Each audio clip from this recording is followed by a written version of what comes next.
শিশুদের মোবাইল থেকে দূরে সরিয়ে রাখতে প্রয়োজন খেলাধুলার অনুশীলন চর্চার মধ্যে দিয়ে তাদের মোবাইল থেকে দূরে রাখতে হবে। তাই মাঠের খেলা চিন্তাভাবনার উদ্দেশ্যেই কোচিং পর্ব শুরু হয়। কোচিং থেকে শুরু করে জুনিয়র টুর্নামেন্ট, এই জুনিয়র টুর্নামেন্টের আয়োজন করলো মাছলা রঘুদেবপুর নেতাজি সংঘ মাঠ, যেখানে 8টি টিম অংশগ্রহণ করেছিল। বিভিন্ন পর্যায়ে অংশগ্রহণের পর আগামী 3রা মার্চ রঘুদেবপুর নেতাজি সংঘ মাঠে পাঁচলা মোড়ে অনুষ্ঠিত হবে ফাইনাল টুর্নামেন্ট।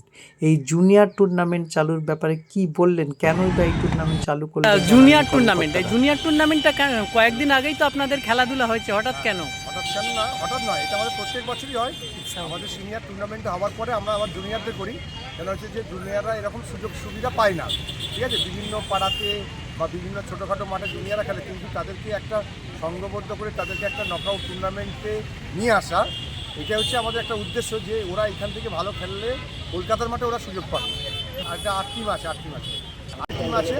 আপনার পাতিয়ালের টিম আছে, সাংরাইলের টিম আছে, এখানে হচ্ছে যে জয়নগর পল্লীমঙ্গল সমিতি আছে, আরেকটা হচ্ছে যে আপনার সাতটাগাছির একটা টিম আছে। সেমিফাইনাল হচ্ছে 1 মার্চ, ফাইনাল হচ্ছে 23 মার্চ।